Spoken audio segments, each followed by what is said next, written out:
the president is a leader. And so they have a job to do, I have a job to do. I take an oath to the Constitution. And the Marine Corps gave me, a filter, and that is it legal? Is it moral? Is it ethical? Vance, welcome to 12 Geniuses. Thanks, Don. It's great to be with you this morning. Excited to have this conversation. Let's start out with your background. Tell us who you are and what you've been doing with your career over the last 30, 35 years.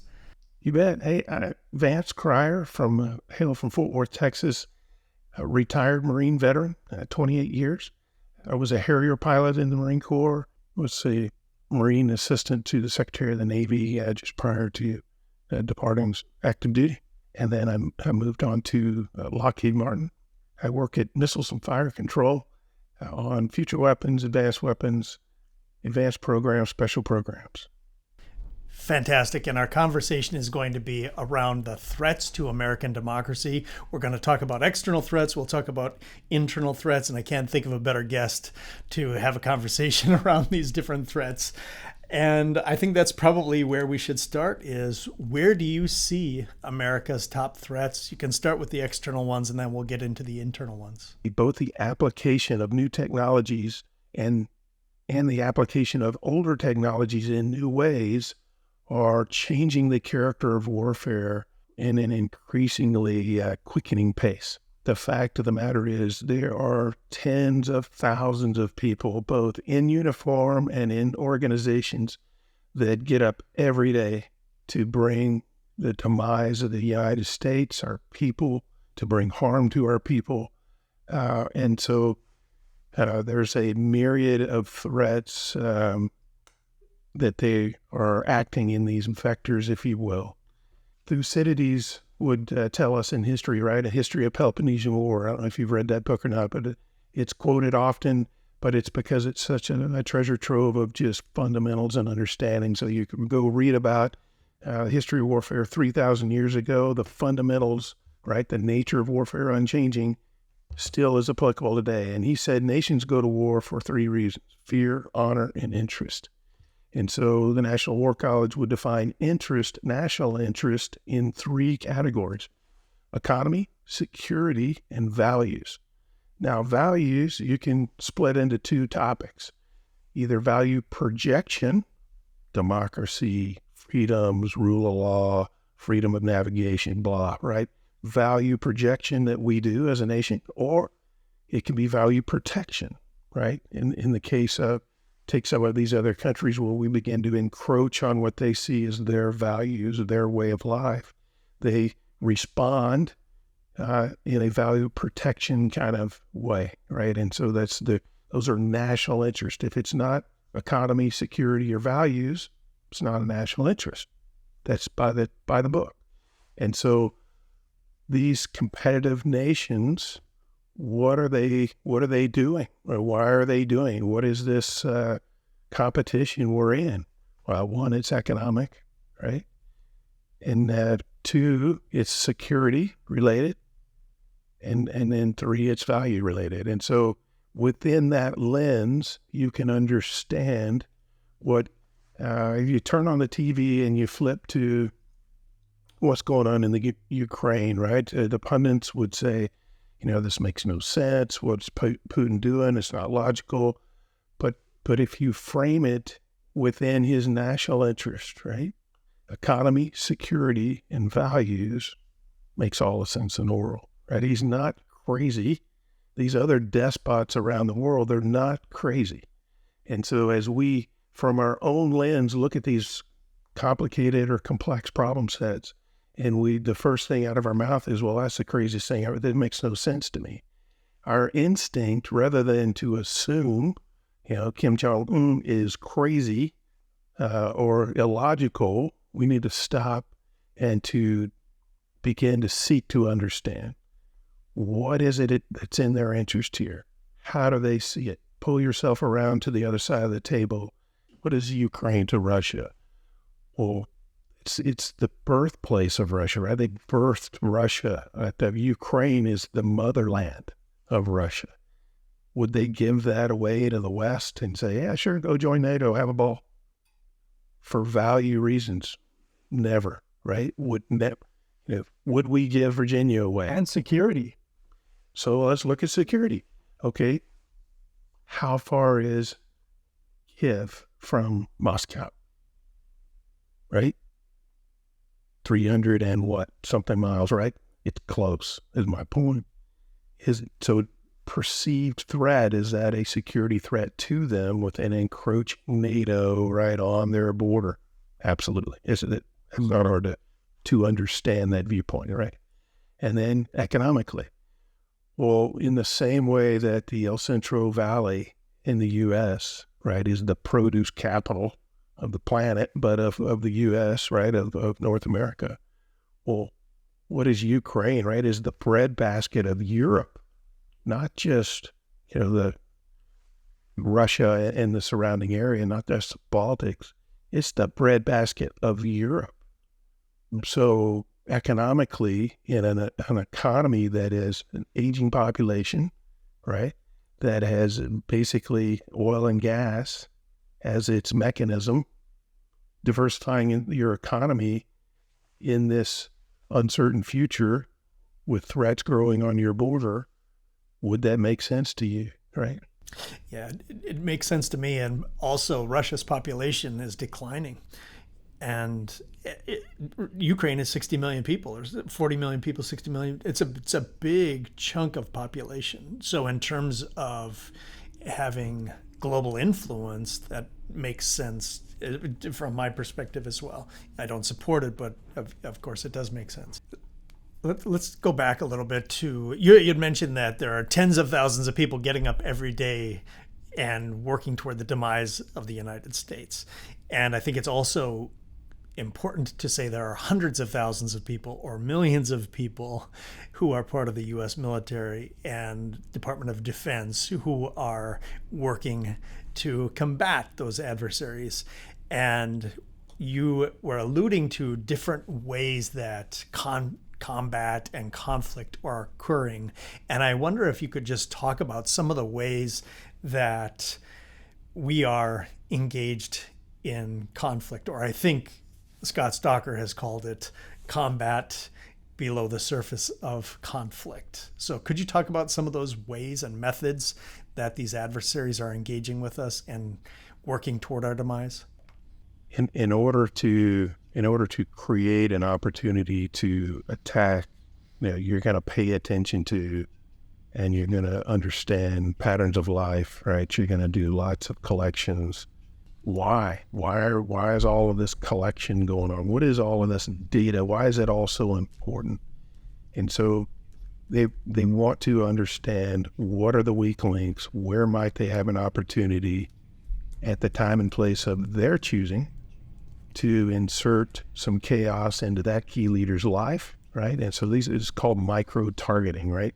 And so across the web, across these social networks, throughout the media organizations, right, that is just penetrating our society to look for opportunities at a time and place of their choosing for their advantage. I mean, even the conversation we're having, your phone sitting on your desk, could trigger, the news feed that you have to be different today than it was, this morning, or you go on to Amazon and so on, different things are going to pop up based upon different words that we have said, right? And so, all of those algorithms that are working in the background, right? And so it shouldn't be a surprise to you that that some of those injects, if you will, of information and news or fake news, whatever you want to call it, are really targeted to elicit or incite a response from you. And part of that response is keep watching, keep looking, right? But part of it is to strike maybe at what they believe in your profile, your data profile might be a hotspot, something you would be passionate about, right? And so if they can just strike to confirm a bias that you may have, right? I would just say to our listeners, right, when something really sets you off at the instant you hear it, see it, touch it, then I would say your instinct needs to be, what is the source of this information? Not what did it say? Not, I can't believe, they would do that, right? Just pause. What is the source? Where did this come from? What could be the alternative agenda? What I'm hearing, what I'm seeing, what's being said, right? Everything is so polarized. I think it's time we maybe take a step back, turn some of that stuff off, and spend more time reading to understand instead of letting people tell us what we want to hear. Well, we talked about our external threats to democracy. Let's talk about our internal threats. And could you just comment on what our internal threats are, whether it's the far right or the far left, or whether it's apathy of the electorate? What do you see there? I don't really believe that the left or the right is a threat in and of itself, right? It's I think apathy is certainly a threat. I think extremism can be a threat on the left or right? But that's a pretty small contingency that tend to declare themselves, pretty readily. And so I think those threats are being paid attention to by the appropriate folks. But I think that it's really more of taking responsibilities and would take it down a different path. And part of this starts with us movement is just that, to say, okay, I'm not responsible for, some key leader high in the government of what they say or do, what their policy is or what they're going to enact or not enact, right? That's not going to fall on me. All I'm saying is within our own sphere, the people we know and are a part of, can we make that a more civil, better dialogue, create more dignity and respect in our own spheres? What have you observed over the course of your adulthood that has changed around this? Is it technology? Is it our attention? I mean, how did we arrive here? And I had John Kriesel on the show. He lost his legs in Iraq in roadside bombing. He's been on the show a couple times. I really, really like that guy. And we talked about 9/11. I asked him, what does he remember about that day? Because that is what prompted him to enlist. I think he was down enlisting probably that week. And we talked about how unified we were. And you remember that. You were in the Marine Corps at that time, and we were unified. Politically, we were unified as citizens, and the amount of empathy around the world. And, I just wonder what you think are the reasons why we've devolved to this place where we don't know our neighbors, where we're suspicious of people who might be driving a truck versus a Prius, or, just these ridiculous signals of what somebody may stand for. I think it's many factors. Technology, your phone in your pocket is a piece of it, right? But it's expectations, right? Even for us, middle age, right? So we've had our careers, right? We've had our day in the sun, and so really many of us are modeling what this younger generation has taken off from day one, right? Which is, well, I'm just going to be to myself, right? And remove myself from all the problems, and I'm just going to go sit in my comfy chair and be in my own little immersive world. And so I think that's a mistake, right? So, and I would ask your listeners to think about if you are middle-aged men or women, right? You still, even if you're retiring early or you're in this phase of life, what is it you are contributing to that younger generation? How many by name can you sit and write down the names of the young men and women that you are mentoring, grooming, growing, investing of yourself and your life lessons, right, to them for their own success, right? We're striving for a place of comfort, and I don't think that that's healthy, right? So there needs to be some healthy tension in your life, and we need to continue to be investing of ourselves into the next generation, right? So what history has shown us in this country,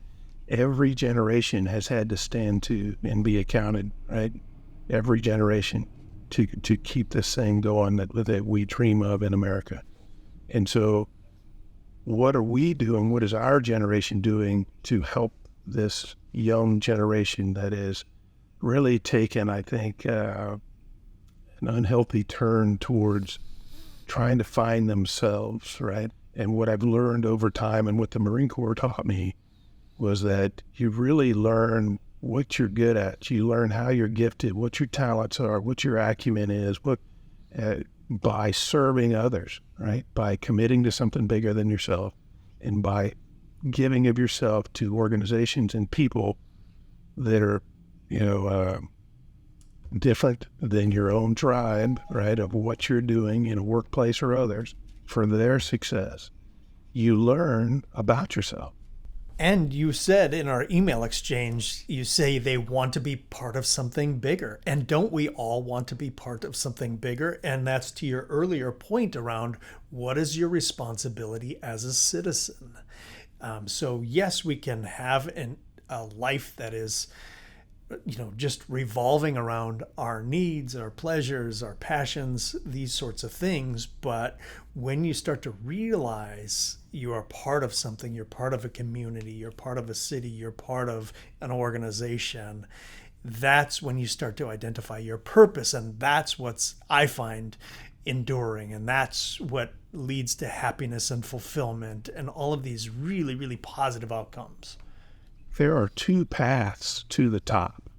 Now, I won't call that success, but there are two paths to what society would call success. One is a genuine, right, selfless leader who puts others' interest ahead of themselves and invest of themselves to make the organization a better place and to make the individuals within it have a fertile place to grow with dignity and respect, right? And so that leads to success, it does.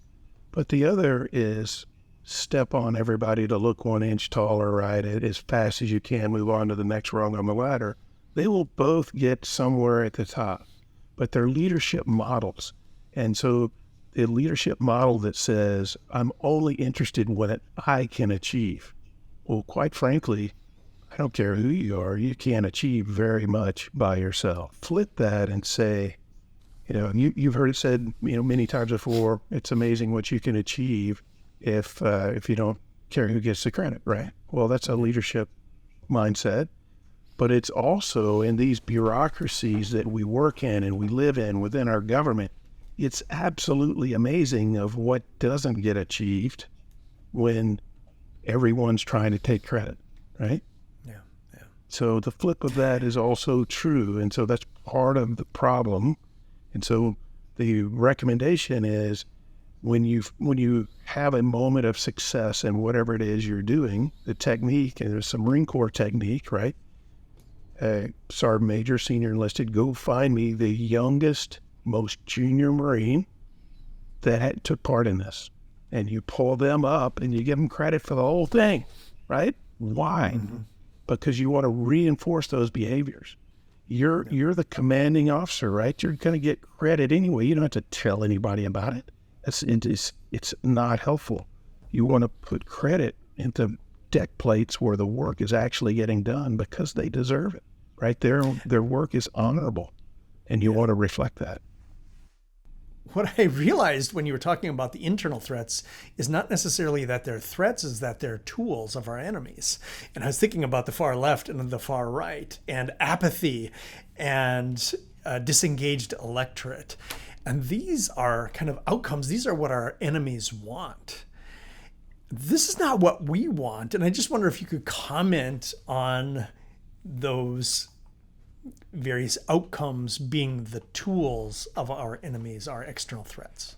Really what they're doing is taking a small disturbance in whatever's happened, the event, whether it be a school shooting or a riot downtown or whatever, right? So they take that event that is I would tell you more in that routine column, right? So the relationships are known, the actors are known. Did they break the law? Yes or no? Do we hold them accountable? Yes or no, right? So we know how to deal with these situations, but what they're doing is they're taking one of those events and through media and misinformation and stirring up of the populace through these social media avenues, they're moving it into a contingency and crisis response that the government's having to respond to, right? And so they're taking really what is a non-event and making it an event. And so we're susceptible, and these groups are certainly susceptible and may even be, have bad actors planted within them, right? So, I mean, there's estimates up to as many as, 10 million new visitors across the southern border, right?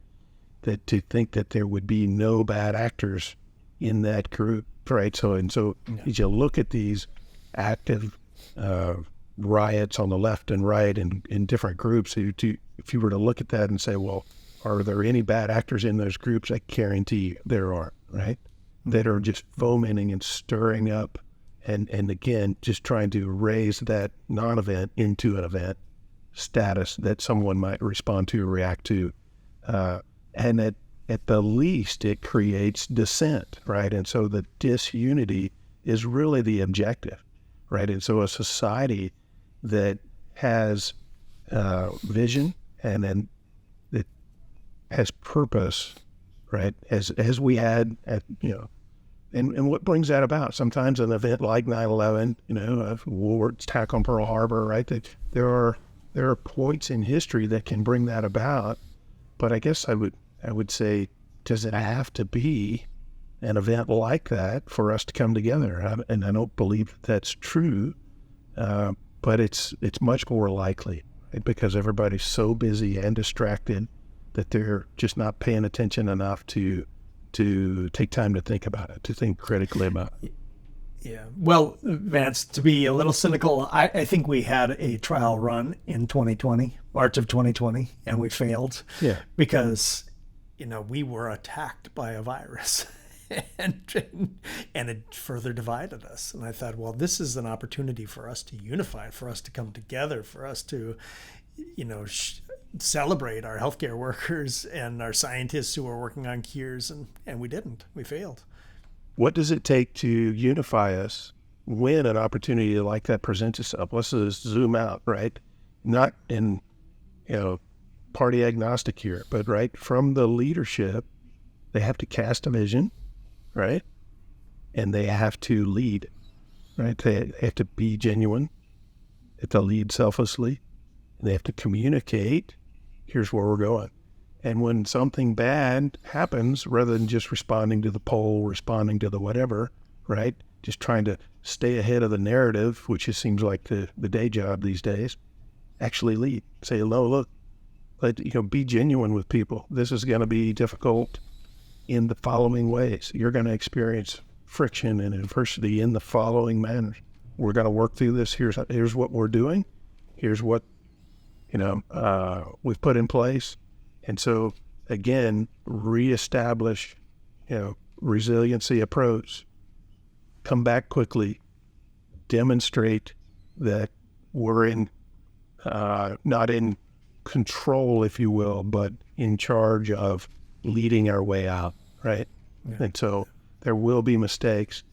We have to be, as leaders, I think we'd be comfortable enough in our own skin to weather the mistakes that we're going to make, right? And then we have to very deliberately surround ourselves with people in our organization who are willing and that we charge with, when you see it going wrong, come tell me, right? So you have to create that feedback. If you create a mechanism of yes men around you, if you will, with your staffs and with your governments, only telling you the good news, right? If everybody's afraid to bring bad news to the boss, what's that do? It shuts off all the communication. Mm-hmm. How does Putin get to where he is, right? How much bad news do you think people are bringing him every day, right? Not much anymore. Not much, right? Mm-hmm. So I wonder, because you've been a leader your entire career and you've been around amazing leaders, I would imagine military leaders, maybe even heads of state, certainly political leaders. What should the American electorate expect from their elected leaders? I think the number one quality they should look for is character. Full stop. And that presents itself in many ways. And I think as we begin to get to know these leaders or study them or really try to understand what's beneath the veneer that we see or hear every day, is this individual, and what I'm hearing, is this something that they're saying because they think I want to hear it? Right? So we need a little bit of discernment to parse out what I call the say-do gap, right? So are they saying just what we want to hear? Or are they saying what we need to hear, the hard truth, and what to expect, and here's where we're going and here's why, right? Are they purpose-driven? Are they leading? Are they investing of themselves as a part of the solution, right? And putting their own equity on the line for that solution? Or is it just what we want to hear, next target, right? And so politicians seem to be pretty prone to tell us what we want to hear. And that can be detrimental. I mean, there's been on both campaign trails in the last couple of campaigns, nationally, right, that they make commitments to communities that they're meeting with and make promises, right? And then those families and jobs and everything else are counting on that, and it doesn't happen. That's devastating, right? And so I think we should look for character above all. Let's talk about confirmation bias for a minute and what advice you have for people who want to demonstrate better critical thinking.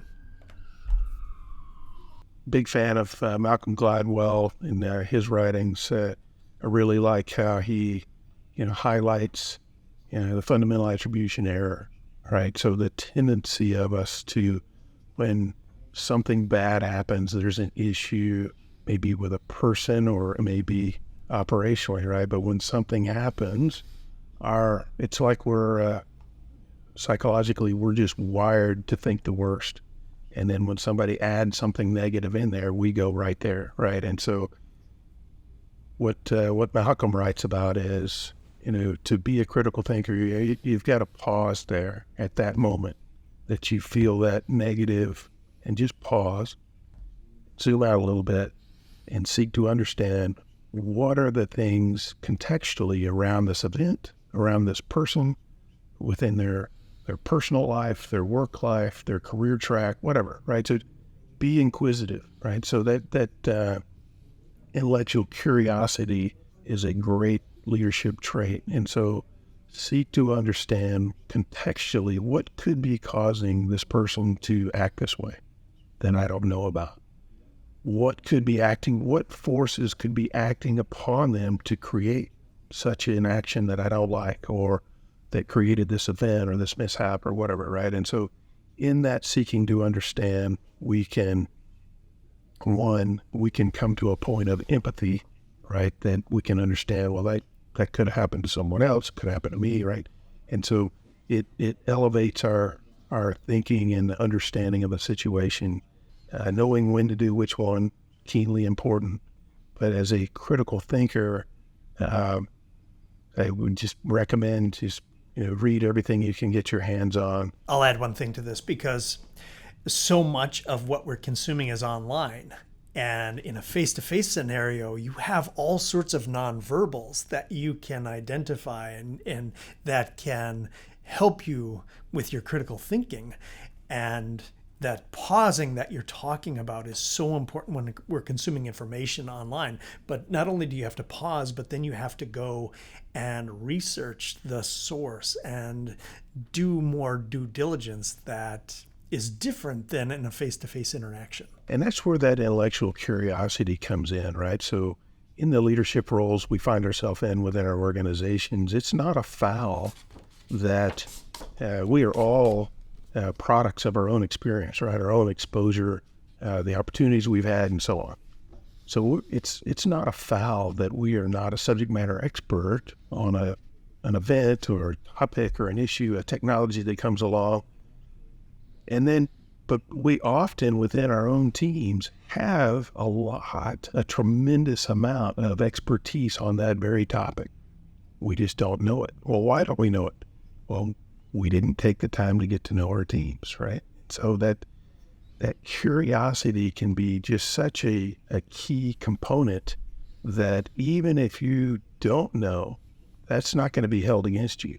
But that you don't take the time to understand or let some of your experts educate you just to a point of competency, right? You just need to know enough to be able to carry the conversation, because when it comes down to the technical aspect of it, you're going to pull that subject matter expert and put them in front of the big boss or whoever needs to know and say, look, I'm not the expert on this. I can speak competently to it, but this is who you need to meet. And man, she's great, right? So watch this. And so that curiosity piece, I think, is fundamental to good leadership in a dynamic technology environment that we're living in today, where things are changing rapidly and things are having effects that we didn't anticipate. I wonder what advice you have for voters as they head to the polls this summer for primaries and this fall for the general election. Well, I would just encourage your listeners to do their homework, right? Study what is available that you can learn about these individuals, their backgrounds, their experience, their exposures, right? Seek to understand the issues, but not just at the surface level. Take a little responsibility, get involved where it's appropriate, but resist the urge to overreact to whatever happens this election season. So our enemies, right, our competitive countries, they will inject some chaos into this election season, full stop, right? So we are not